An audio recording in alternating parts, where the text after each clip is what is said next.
नमस्कार दोस्तों। आज हम एक ऐसे झकझोर देने वाले सत्य की ओर बढ़ रहे हैं। एक ऐसा सत्य जो सीधे आपके हृदय पर प्रहार करेगा। जी, ये यात्रा अत्यंत भावुक होने वाली है। देखिए, जब रात्रि का घना अंधकार छा जाता है और एक अकेली एक निहत्थी स्त्री के घर पर उन पुरुषों की कुदृष्टि पड़ती है जो सत्ता के सर्वोच्च शिखर पर बैठे हैं, तो क्या होता है? ये विचारी मन में सिहरन पैदा कर देता है। निस्संदेह, जब रक्षक ही भक्षक बन जाएं, जब समाज के सबसे शक्तिशाली स्तंभ, जिनके कंधों पर धर्म और सुरक्षा का भार है, वे ही सत्ता के मद में अंधे होकर एक स्त्री के सम्मान को नोचने के लिए आतुर हो जाएं, तो उसका परिणाम क्या होता है? क्या वो स्त्री केवल विलाप करती है? क्या वो अपने दुर्भाग्य के समक्ष नतमस्तक हो जाती है? यही तो सबसे बड़ा प्रश्न है। और आज हम महान रचनाकार सोमदेव द्वारा रचित कथा सरित सागर से ली गई एक अमर गाथा सुनेंगे। इस अत्यंत मार्मिक और अद्भुत कथा का नाम है उपकोसा की चतुराई। महान सोमदेव की ये रचना मानव स्वभाव के सबसे अंधकार में कोनों पर प्रकाश डालती है। सत्य कहा। हमारा उद्देश्य केवल एक घटना बाँचना नहीं है, अपितु उस मनोविज्ञान को समझना है कि कैसे कैसे एक निहत्थी स्त्री ने अपने समाज की सबसे विकृत मानसिकता को ही अपना सबसे अचूक अस्त्र बना लिया। उपकोसा का जो चरित्र सोमदेव ने गढ़ा है, वो इस सत्य को स्थापित करता है कि जब सत्ता का चरम अहंकार एक स्त्री के आत्मसम्मान से टकराता है, तो जो विस्फोट होता है, उसकी गूंज युगों युगों तक शांत नहीं होती। तो आइए इस यात्रा का आरंभ करते हैं। कथा की पृष्ठभूमि अत्यंत शांत और सुखद प्रतीत होती है। उपकोसा, जो रूपवान होने के साथ साथ अत्यंत कुशाग्र बुद्धि वाली एक निष्ठावान पत्नी है, अपने पति वरुरुचि के साथ एक अत्यंत प्रेमपूर्ण जीवन व्यतीत कर रही है। घर में सुख है, शांति है और एक दूसरे के प्रति अगाध विश्वास है। परंतु परंतु समय की गति सदैव एक समान नहीं रहती। एक दिन वरुरुचि को किसी अत्यंत महत्वपूर्ण कार्य हेतु एक लंबी विदेश यात्रा पर प्रस्थान करना पड़ता है। और यहीं से उस प्राचीन समाज की एक अत्यंत कठोर वास्तविकता हमारे समक्ष प्रकट होती है। एक स्त्री की सुरक्षा उस कालखंड में उसके घर के पुरुष से जोड़कर देखी जाती थी। दुर्भाग्य से जी, जैसे ही वरुरुचि रूपी रक्षक दृष्टि से ओझल होता है, उपकोसा को एक स्वतंत्र इकाई ना मानकर एक अवसर मान लिया जाता है। और ये अवसर कौन देखता है?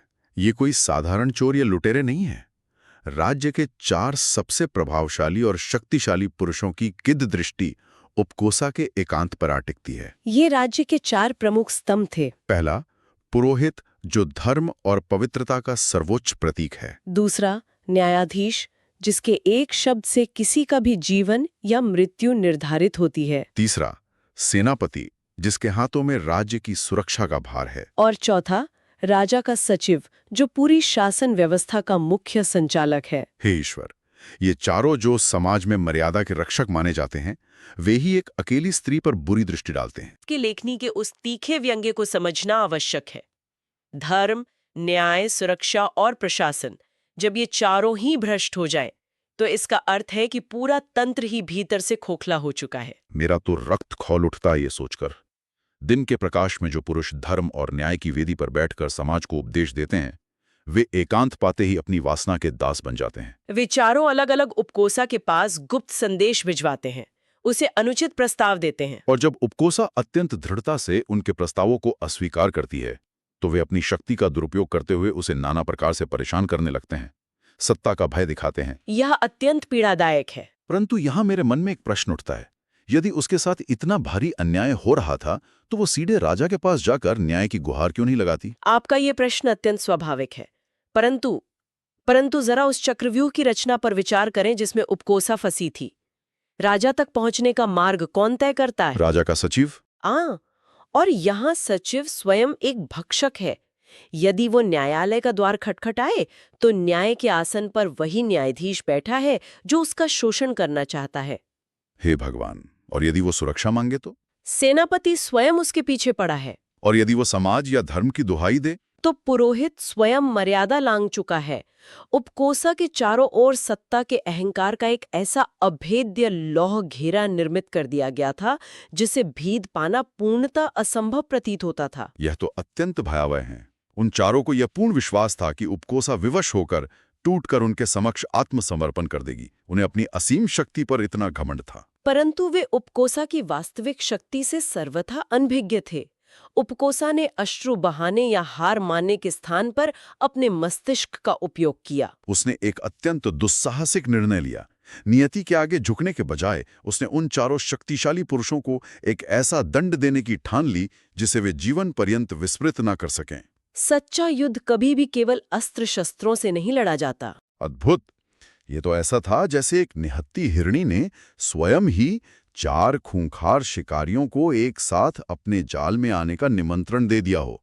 उसने उन चारों अपराधियों को एक ही रात्रि में अपने घर आने का निमंत्रण दे दिया। उपकोसा की यह रणनीति युद्ध कौशल का एक उत्कृष्ट उदाहरण है।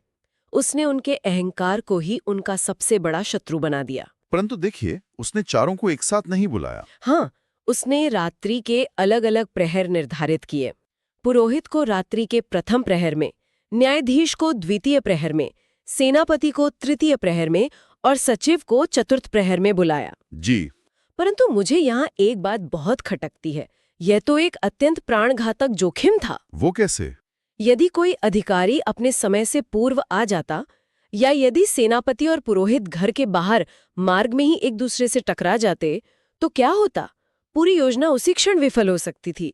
उसने इतने बड़े जोखिम को कैसे मोल लिया? यही वो बिंदु है जहां उपकोसा की बुद्धिमत्ता अपने सर्वोच्च शिखर पर दिखाई देती है। उपकोसा भलीभांति जानती थी कि ये चारों पुरुष समाज में अत्यंत प्रतिष्ठित है। अच्छा। उनके लिए उनका सार्वजनिक मुखौटा उनके प्राणों से भी अधिक मूल्यवान है।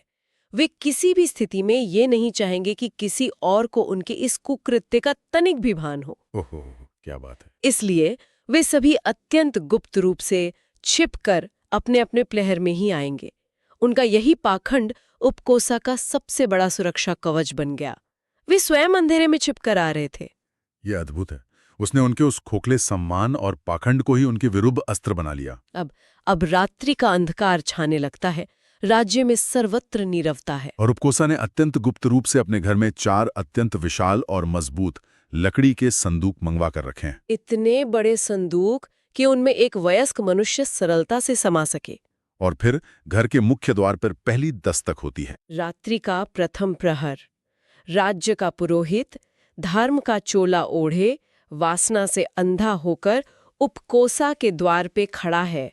उसे लगता है कि उसने अंततः एक विवश स्त्री के स्वाभिमान को पराजित कर दिया है। उपकोसा अत्यंत विनयपूर्वक उसे भीतर लाती है, परंतु इससे पहले कि पुरोहित अपने अनुचित विचारों को प्रकट कर सके, घर के मुख्य द्वार पर अत्यंत तीव्रता से एक और दस्तक होती है। और यही उपकोसा अपना अमोघ अस्त्र चलाती है। वह अचानक अत्यंत भयभीत होने का उत्कृष्ट अभिनय करते हुए कांपती हुई आवाज में कहती है, हे भगवान, मेरे पति आ गए।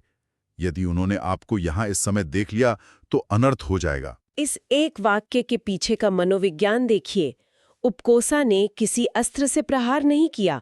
उसने केवल एक विचार उसके मस्तिष्क में डाल दिया कि उसका सामाजिक मुखौटा अब छिनने वाला है। उस महापराक्रमी पुरोहित की जो दुर्दशा होती है वह देखने योग्य है। प्राणों का मोह और समाज में अपमान का भय उसे इस कदर जकड़ लेता है कि उसका सारा अहंकार वाष्प बनकर उड़ जाता है। वो थर-थर कांपने लगता है। जो पुरोहित दिन में पूरे राज्य को निर्भयता का उपदेश देता था, वो भागने का मार्ग ढूंढ रहा है। और तब उपकोसा उसे एक बड़े संदूक की ओर संकेत करते हुए कहती है कि वो अपनी प्राण रक्षा हेतु उसमें छिप जाए। पुरोहित बिना एक क्षण गवाए उस अंधकार में संदूक में छिप जाता है और उपकोसा बाहर से एक बड़ा ताला जड़ देती है। ये संदूक केवल एक लकड़ी का ढांचा नहीं है। ये संदूक उस पुरोहित के पाखंड और उसके कायरपन का प्रतीक है। निस्संदेह, जो व्यक्ति भीतर से जितना खोखला होता है, विपत्ति आने पर वो उतनी ही शीघ्रता से छिपने का स्थान ढूंढता है। अब द्वितीय प्रहर में द्वार पुनः खुलता है और न्यायाधीश का प्रवेश होता है। वह भी उसी सत्ता के मद में चूर होकर आता है। उपकोसा उसे भी आदरपूर्वक बैठाती है और कुछ ही क्षणों पश्चात द्वार पर पुनः दस्तक होती है। उपकोसा पुनः वही अभिनय दोहराती है, मेरे पति आ गए। और न्याय के सर्वोच्च आसन पर बैठने वाला न्यायाधीश स्वयं मृत्यु और अपमान के भय से कांपने लगता है। वो भी उसी विवशता के साथ दूसरे संदूक में जा छिपता है और उस पर भी ताला लगा दिया जाता है। ये क्रम सेनापति और अंततः सचिव के साथ भी दोहराया जाता है। जो सेनापति युद्ध भूमि में शत्रुओं का संहार करने का दावा करता था, वो कायरों की भांति एक संदूक में सिकुड़कर बैठ जाता है। और जो सचिव पूरे राज्य की कूटनीतियां बनाता था, वो अपनी स्वयं की रक्षा की नीति भूलकर चौथे संदूक में कैद हो जाता है। सत्ता और शक्ति का इससे बड़ा उपहास और क्या हो सकता है? जो 4 पुरुष दिन के प्रकाश में पूरे राज्य पर शासन करते हैं, वे एक अकेली स्त्री की कुशाग्र बुद्धि के समक्ष पशुओं की भांति संदूकों में पड़े हैं।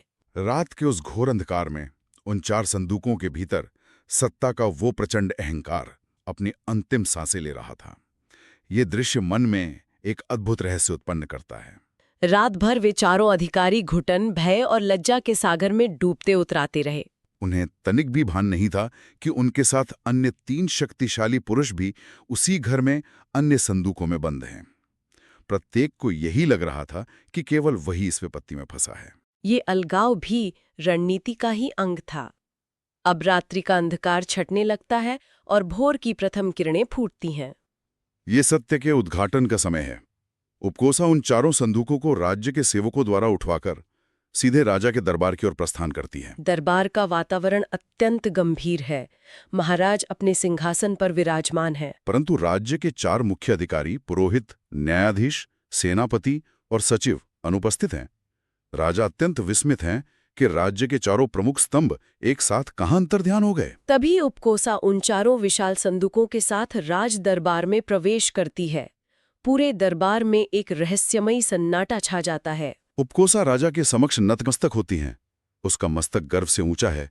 वो अत्यंत शांत परंतु दृढ़ स्वर में कहती है, महाराज, मेरी अनुपस्थिति में मेरे घर में कुछ भयंकर सर्प घुस आए थे। क्या बात है? मैंने अत्यंत कठिनाई से उन्हें इन संदूकों में बंद किया है। मैं चाहती हूं कि राज्य का न्याय इन संदूकों को सबके समक्ष खोलें। यहाँ सर्प शब्द का प्रयोग कितना गहरा है। वे वास्तव में सर्प ही तो थे जो रक्षक का रूप धरकर डसने आए थे। राजा की आज्ञा मिलते ही सैनिकों द्वारा एक एक करके संदूकों के ताले तोड़े जाते हैं। ताले टूटने की वो ध्वनि उस शांत दरबार में किसी वज्रपात के समान गूंजती है। और जैसे ही संदूकों के ढक्कन हटाए जाते हैं, पूरे दरबार का दृश्य देखने योग्य होता है। संदूक के भीतर से कोई सर्प नहीं, अपितु राज्य के पुरोहित, न्यायाधीश, सेनापति और सचिव बाहर निकलते हैं। उनका बाहर निकलना उनके संपूर्ण अस्तित्व के नष्ट होने का क्षण है। उनकी वेशभूषा पूर्णतः अस्त व्यस्त है। रात भर की भयानक घुटन और मृत्यु के भय से उनके चेहरों की कांति पूरी तरह नष्ट हो चुकी है। जो मस्तक सदैव अहंकार से तने रहते थे, वे आज इतने झुके हुए हैं कि वे आंखें उठाकर देखने का साहस नहीं कर पा रहे हैं। पूरे दरबार में जो स्तब्ध कर देने वाला आश्चर्य छाता है, वो उनकी मृत्यु से भी अधिक गहरा है। राजा अपने सिंहासन से उठ खड़े होते हैं। यह सत्य और एक निहत्थी स्त्री की बुद्धि की सबसे बड़ी विजय का क्षण है। उपकोसा पूरी राज्यसभा के समक्ष निर्भय होकर उन 4 के काले कारनामों का पूर्ण भंडा फोड़ करती है। उन भ्रष्ट अधिकारियों के चेहरों पर जो कालिक पुती थी, वो अब गंगा के जल से भी नहीं धुल सकती थी। राजा अत्यंत क्रोधित होते हैं। उनका वो भयानक अपमान और राजा के द्वारा उन्हें उनके पदों से हटाकर दिया गया कठोर दंड, ये दृश्य हृदय को अत्यंत सुखद संतोष प्रदान करता है। सत्ता के दुरुपयोग का परिणाम कितना भयानक और लज्जाजनक हो सकता है, ये संपूर्ण समाज के समक्ष सदा के लिए स्पष्ट हो जाता है। ये केवल उपकोसा के आत्मसम्मान की विजय नहीं थी, ये धर्म और न्याय की वास्तविक विजय थी। एक अकेली स्त्री ने अपनी अस्मिता की रक्षा हेतु पूरे राज्य के महाबली तंत्र को जड़ से हिलाकर रख दिया।